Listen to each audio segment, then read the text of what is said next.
Every day we come to work and our goal is to build relationships and partnerships in a way that is meaningful, that isn't fluff. What I mean by that is the community outreach unit is not here to hand out stickers and shake people's hands. That is not what the unit does.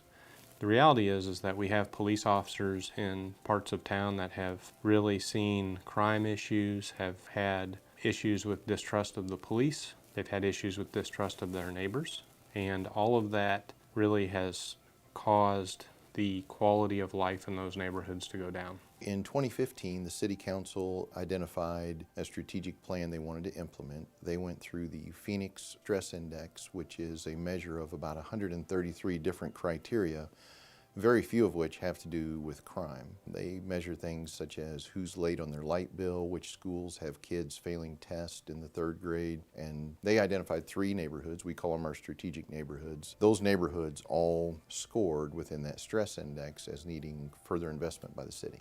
The main goal that our officers have is to open those lines of communication in a way that they can improve the conditions in which people live. Usually in those environments there's stress for some reason. So a really simple example, some of our officers in the north neighborhood went to a house and asked the kids, when's the last time you ate? And the answer was at school, and it was past dinner time. So not in an accusatory way, but in a concerned way, went to the parents and said, how are you on groceries? And they had none. So the officers went and got them groceries, but we worked out a long-term solution with the food bank. And now the food bank has partnered with us and the community, and we can bring them a box of food and say, okay, this will feed your family for 2 days. Call us if you need something else.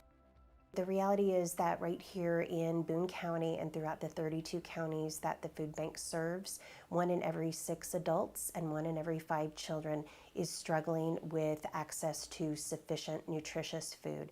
It takes so many different partners to be able to make this work that we do happen. We could not do it without those community partners like the Columbia Police Department, who are helping us to identify where there is need and working with us to be able to eliminate that need as often as we possibly can. This is a 3-year project. So far, there's not a lot of data, but the data we do see is encouraging.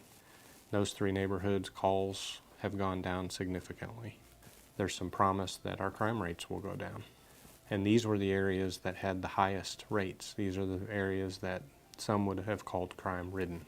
You know, there are a lot of different definitions of community policing, and really it's just the cops being part of the community that they police.